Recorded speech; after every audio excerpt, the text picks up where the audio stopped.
Seja muito bem-vindo a mais um Comprar ou Vender aqui na Infomoney TV. Eu sou Thiago Salomão e hoje tem aqui comigo Flávio Conde, analista da WhatsCall, consultoria independente. A gente vai fazer a análise dos papéis que vocês devem acompanhar na Bovespa nessa semana. Semana um pouquinho mais curta, que a gente tem o feriado na sexta-feira. Aqui e lá, nos Estados Unidos também. Ah, é? Então vai ser bem mais tranquilo esse feriado. Quer dizer, tranquilo não dá pra falar, porque a enxurrada de notícia que tá vindo no fim de semana, na verdade, é só um dia a mais pra gente esperar voltar segunda-feira para operar, que realmente tá pegando fogo o mercado. Nessa segunda-feira a gente tá vendo o mercado bem mais tranquilo, parece que tá em modo de stand-by, esperando vir alguma grande notícia. A gente teve hoje novas notícias no campo político, que de fato estão mexendo muito com o mercado. Hoje já não foi uma grande novidade, né? Talvez, pelo menos, a Operação Lava Jato, a 25ª fase, que culminou na prisão do Raul Schmidt, brasileiro que morava em Londres, estava em Portugal, foi preso. Ele é tido como um dos interlocutores que entregava propina para o Cerveró, para o Zelado, aquele pessoal, gente boa. A Lava Jato está provando que não tem lugar para se esconder, né? Exatamente, já está pegando o mundo todo em Moro We Trust mesmo, né? Porque agora vai virar o jingle mundial. Mas, bom, o mercado tem reagido muito a essas notícias, né, Flávio? A gente tem visto o rally do impeachment, como estão chamando, e muita gente, inclusive você, colocava como alvo o Ibovespa em 60 mil pontos. Até, inclusive, sexta-feira, fiz um evento ao vivo no Facebook do Infomoney com o Celso Plácido, também falou de 60 mil pontos. Estamos em 51 mil pontos agora. Está convidando a gente para comprar mais ações? Está convidando para comprar. Minha recomendação é comprar. Eu estive aqui há 2 semanas atrás, falei que o Lula ia ser preso até hoje. Ele não foi preso, mas não está numa situação boa. Segundo a Dora Kramer no Estadão ontem, já era para ter sido preso. É que aquele despacho da Dilma, na verdade, foi exatamente para impedir, que parece que a Polícia Federal em Curitiba já armava um pedido de prisão preventiva na quinta-feira do anúncio. Eu continuo com a visão, com a expectativa que o Lula seja preso, se não nessa semana, na próxima. E na prisão do Lula, eu falei há 15 dias atrás, a bolsa é 55 mil pontos. E na queda da Dilma, a bolsa é 60 mil pontos. Para mim, nunca teve tão forte a probabilidade da Dilma sair.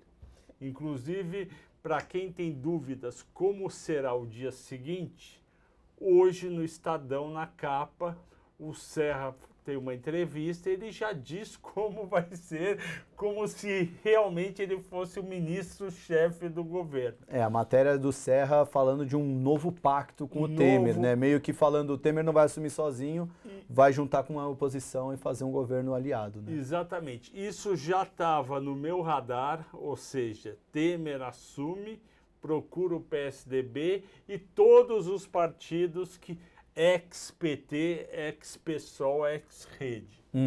Com esse grupo de partidos, que eu acho que vai englobar todos, eles conseguem montar um plano de reconstrução nacional, que o Serra já falou que vai ser dólar de exportação mais infraestrutura, e vocês vão querer saber que ações, para quem não está comprado, é para comprar. Continua Petrobras, continua Banco do Brasil, Eletrobras, que pouca gente está falando, porque o papel saiu de R$ 7,00 no meio do ano passado para R$ 10,00 agora. Eletrobras e CEMIG. Eu acredito que o Fernando Pimentel, em Minas Gerais, corre um risco muito grande de também sair. E com isso, a CEMIG tem aí R$ 1 a R$ 2,00 de risco político, mais R$ 3,00 de ficar com Jaraguá e São Simão. Eu acredito, e isso tem sido pouco falado, que um novo governo vai mudar totalmente as regras do setor elétrico. Está todo mundo olhando só Banco do Brasil e Petrobras.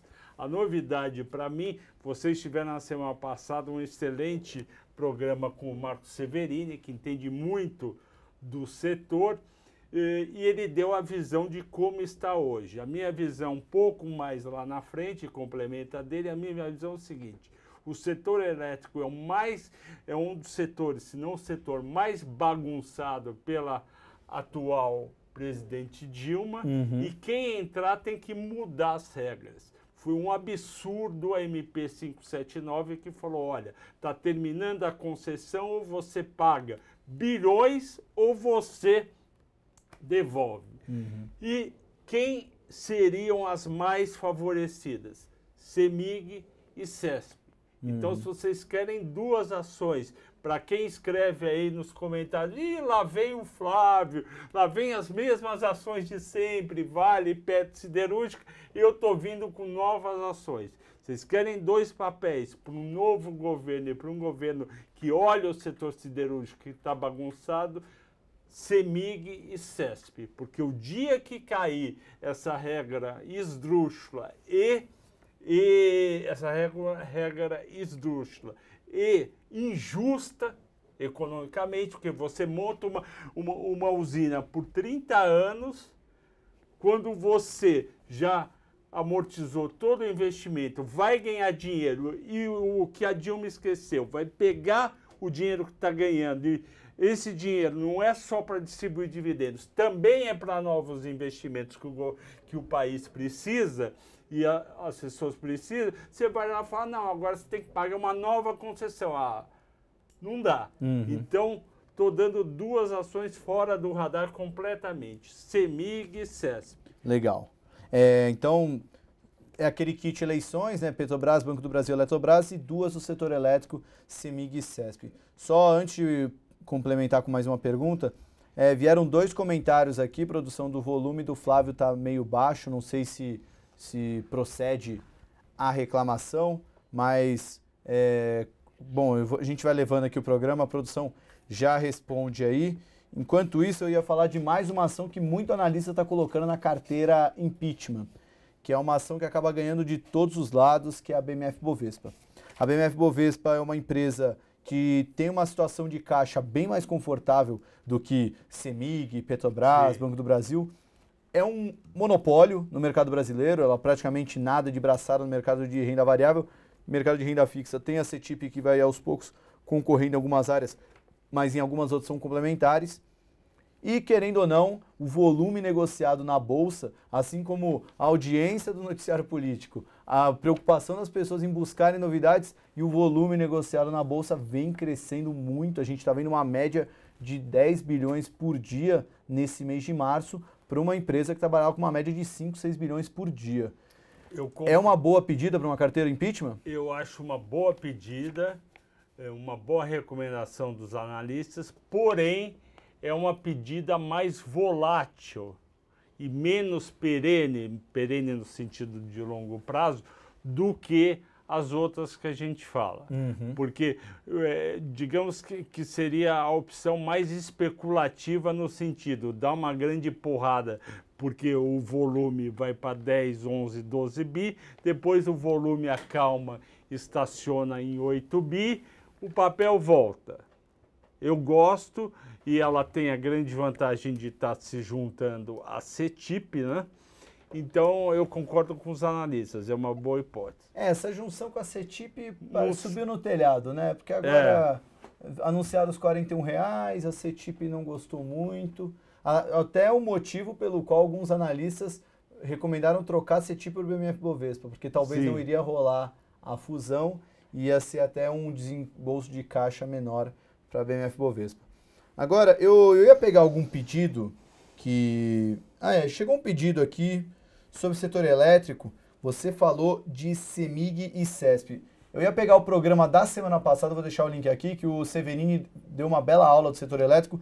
Ele, na ocasião, falou de CPFL, falou de Eletropaulo, falou de Light, Taesa e uma utility que é a Sabesp. Sim.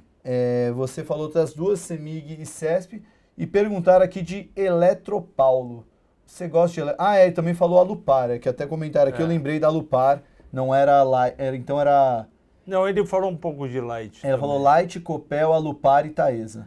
não tinha... Então, o que você acha de Eletropaulo? Então, Eletropaulo tem a questão da...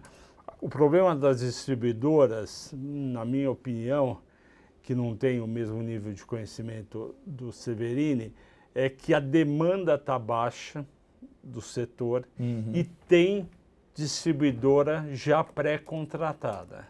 E essas distribuidoras estão pré-contratadas num nível mais alto e vai sobrar energia e ela vai vender no nível mais baixo. Então eu temo, no caso da Eletropaulo, eu temo no caso da CPFL, a CPFL divulgou um resultado bem fraco hoje, queda de EBITDA e de lucro líquido na faixa dos 25%, e tem essa questão de contratação. Então, na minha opinião, que não sou um expert no setor, o ano é mais para a geradora e menos para a distribuidora. E aquelas Alupar, Tractebel, ASTT, essas empresas de dividendo, para elas não mudam nada, porque elas já têm a receita contratada, é aquilo mesmo. Eu sou crítico em relação a dividendos em 2016. Eu acho dividendos uma boa pedida quando você está num mercado muito ruim, que foi 2010, 2015. Com a mudança da perspectiva política no Brasil, esse é o ano da porrada em papel que caiu muito. Para que você vai ficar comprado em Alupar, em Taesa, em papéis considerados mais defensivos? Exatamente. Né? Você só fica defensivo na hora que o negócio está degringolando. Aí a gente pode ter uma parte dos internautas nos ouvindo serem aquelas pessoas mais velhas que precisam de dividendos. Eu concordo que essas pessoas precisam de dividendos, mas essas pessoas podem ter sofrido com a queda de papéis tradicionais durante 2014, 11, 12, 13 e 15. Então, esse é o ano de papel que caiu muito e não de dividendos. Eu venderia a posição de dividendos. O que acontece às vezes também é muito da estratégia que você falou. Às vezes o investidor que busca dividendo, mas dependendo do preço que ele pagou numa ação, por exemplo, uma Alupar da vida. Sim. Se ele pagou um preço muito baixo na ação, mesmo que ele ele perca esse rally, mas ele acaba tendo um dividend yield, né, em cima da base que ele recebeu. Então, acho que vai um pouco da estratégia, mas realmente, de cada investidor. Para quem está de fora da bolsa hoje, é para ir nos melhor papéis que vão bombar. Né? Fazer uma carteira ao invés de 80% defensiva, 20% arriscada, faz ao 20, contrário. 80. Boa, Thiago. Bom, você falou de ações defensivas, então já vou jogar a bola para uma ação que eu não vou falar que eu fico triste de ver ela subindo, mas é que na carteira do Infomoney, ela foi a grande estrela da carteira em janeiro e fevereiro, e a gente tirou da carteira de março exatamente porque a gente aumentou a aposta numa mudança de governo, que é a Raia Drogasil. Para quem não acompanha a carteira do Infomoney, a gente tirou a ação da Raia Drogasil, tirou outras defensivas, reduziu participação em Cielo, tirou a Ambev, para colocar Gerdau, Cyrela, Pão de Açúcar, Semig e Banco do Brasil. A estratégia deu muito certo, porque assim como o Gerdau, o Banco do Brasil, as outras estão indo muito bem. Mas a Raia Drogasil, que subiu demais, com era uma ação defensiva, nesse momento de conturbado é melhor ter uma ação protegida, mas mesmo com esse rally, todo mundo indo para o beta maior, ela continua subindo. Você tem algum comentário sobre a Raia Drogasil? Então, a gente gosta no WhatCall bastante de Raia Drogasil. E por que a Raia Drogasil não pode ser considerada realmente uma empresa somente defensiva? A empresa defensiva e a empresa que o americano chama de empresa de renda, ação de renda, porque dá muito dividendo, é aquela empresa que a receita e o lucro quase não sobem. Que é o caso de Alupar, Taesa, a STT, Tractebel e até de telecomunicações no passado. Acontece que a Raia Drogasil tem um plano de abertura de lojas muito forte, muito forte. Sim. Então, Raia Drogasil não é uma empresa de dividendos, apesar de ser defensiva, não vamos confundir os dois. Ela consegue combinar uma coisa muito difícil de existir no mercado, que se chama defesa com crescimento. A Ambev já virou uma empresa de defesa. Se você conversar com investidores, desde estrangeiro até pessoa física, você vai ver que uma parte grande dos investidores de Ambev acham que ela já está mais que bem precificada e que o upside dela é quase zero. Então, por isso que ela fica nesses 17, 19, 17, 19, vai e volta, e ela não vai para 25, ok? A Raia Drogasil é diferente de Ambev, porque a Ambev já tem 80, 82% do mercado. A Raia Drogasil não tem 82% do mercado, ela tem muito o que crescer e muito do que consolidar. A vantagem também da Raia, Flávio, a gente teve uma entrevista com o diretor da empresa no final do ano passado.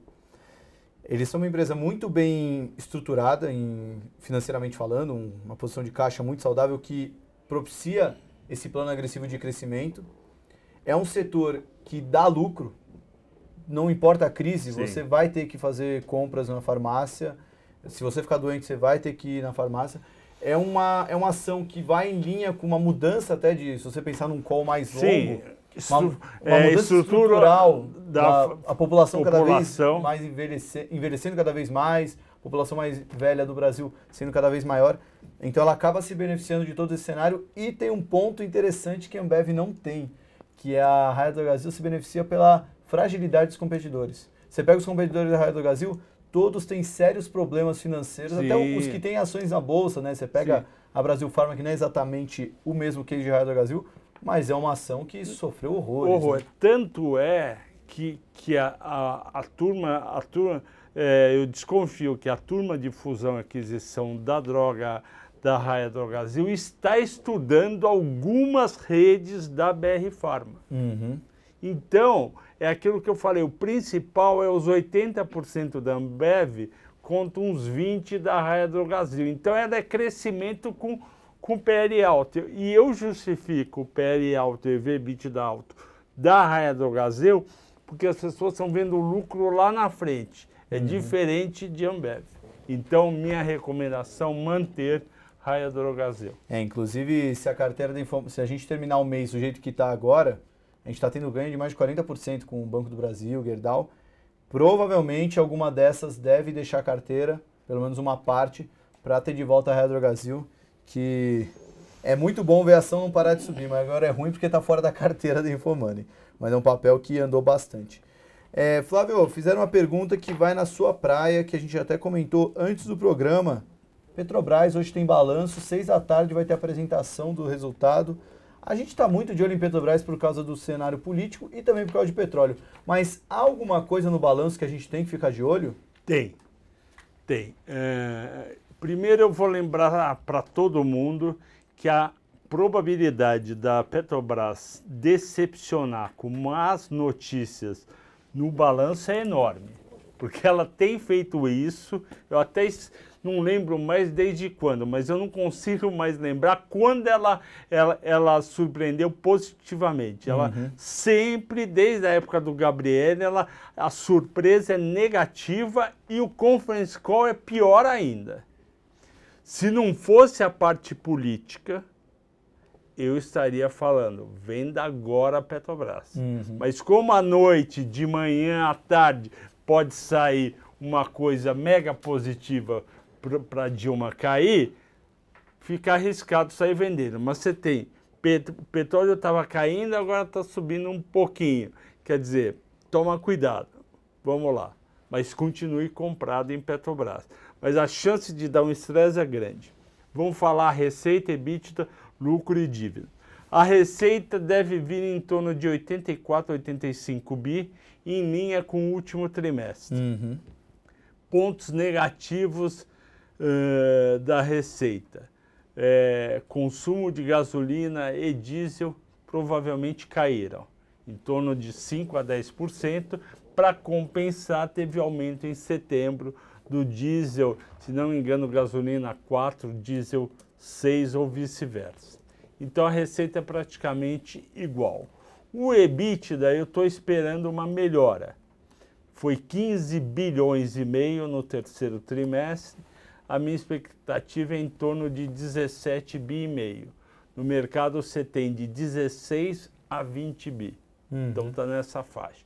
Esse é o número que o mercado vai focar mais para olhar o longo prazo da empresa, ou seja, o quanto ela está gerando de caixa, mas o mercado vai ficar preocupado ao mesmo tempo, porque não é sustentável no longo prazo você ter uma gasolina e o diesel custando 40% a mais 50% do que o mercado internacional. Isso uma hora tem que começar a baixar, seja porque o petróleo sobe, seja porque alguém vai lá e fala, agora é menos. Eu até compartilhei aqui, Flávio, que a gente tem um blogueiro aqui no Infomoney, o Pedro Paulo, ele fez... Silveira, o Pepa. O famoso Pepa. Ele fez um blog falando também da perspectiva do que esperar do resultado da Petrobras. Até compartilhei o link aí com vocês. Mas, então a gente pode esperar uma surpresa vindo dos balanços da Petrobras, então. Sim. Então o EBITDA é a parte positiva. Eu vou falar agora da parte negativa. Sem nenhum ajuste, sem nenhum impairment, sem nenhuma coisa fiscal, ela poderia lucrar em torno de 3 bilhões. E ela tem 2 bilhões e 100 acumulado em 9 meses. 3 bilhões é bom? Não é. Lucro bom para a Petrobras, para um EBITDA de 17, é na faixa de 6 bilhões. Então 3 não é bom. Só que vai ter impairment, para todo mundo lembrar o que é o impairment. As empresas têm que, hoje em dia, olhar todo trimestre e reavaliar seus ativos e passivos. Se você pegar o preço do petróleo, que caiu de 45 para 30 durante o quarto trimestre, você vai ter que reavaliar 30. Então o valor daqueles seus ativos vão ser menores. Se ela tem um projeto, ela geralmente faz o preço do projeto baseado no petróleo. Exatamente. Né? Então, se o petróleo caiu, esse projeto vai ter que ser reavaliado. Né? E mesmo os ativos que estão funcionando. Sim. Então, existe a chance de você ter um impairment de 10 bi negativo. O que para a Petrobras seria até favorável já ter um prejuízo, né? Porque pelo menos ela não vai distribuir dividendo. Ela conseguiria um benefício fiscal, já pagaria menos imposto. Talvez um impairment nesse momento seria... Ficaria feio na foto. Ficaria feio na foto, mas você pode ter um estresse no começo do pregão, amanhã com prejuízo grande. Além do impairment, ela tem a venda da empresa de gás, acho que foi para o grupo Sumitomo. Então tem essa venda, deve entrar. Então o mercado está aí, eu estou com 3 bilhões, o mercado está aí entre 4 negativo e 7 positivo. E a dívida tende a ficar igual, a dívida líquida. A dívida da empresa fechou em dólar em 103 ou 107 bilhões de dólares. O dólar fechou praticamente no mesmo nível. Terminou o terceiro TRI a 3,96, comercial à vista venda. Terminou o quarto trimestre 3,94. 2 centavos é praticamente zero.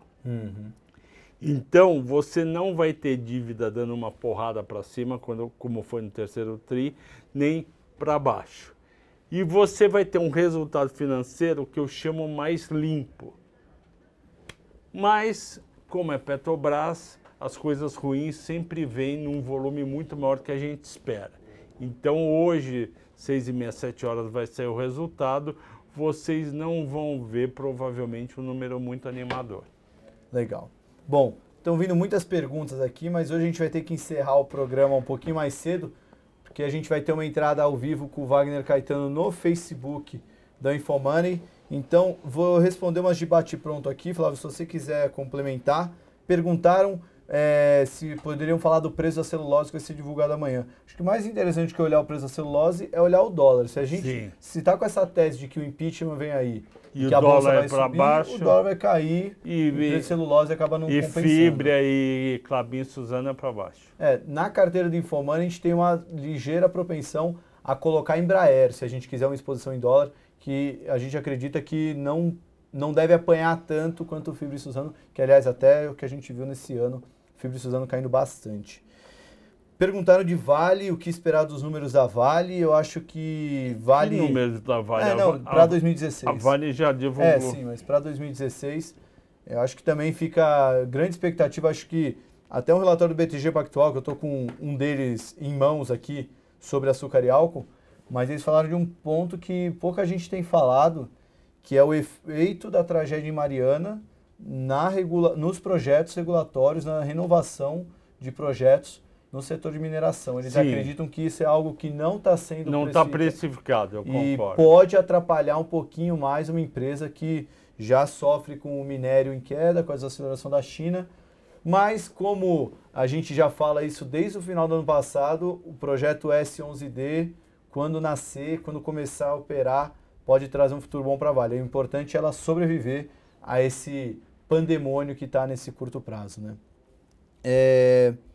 Perguntaram mais alguma coisa? Não, acho que ficou só em celulose mesmo. Bom, Flávio, a gente vai encerrar o programa aqui. A gente ia falar de rally do impeachment, acabou falando de resultado da Petro, de Raio Drogasil, de BMF Bovespa. O programa acabou ficando bem completo. Tenha uma boa semana. Muito obrigado por ter vindo. Se vocês tiverem mais dúvidas, escrevam para mim no whatscall.com.br ou no flavio.rconde@hotmail.com. Essa semana que vai ser um pouquinho mais curta, mas mesmo assim, investidor não vai faltar emoção para o investidor. Ah, né? Com certeza.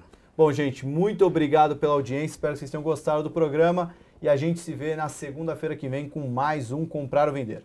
Até lá!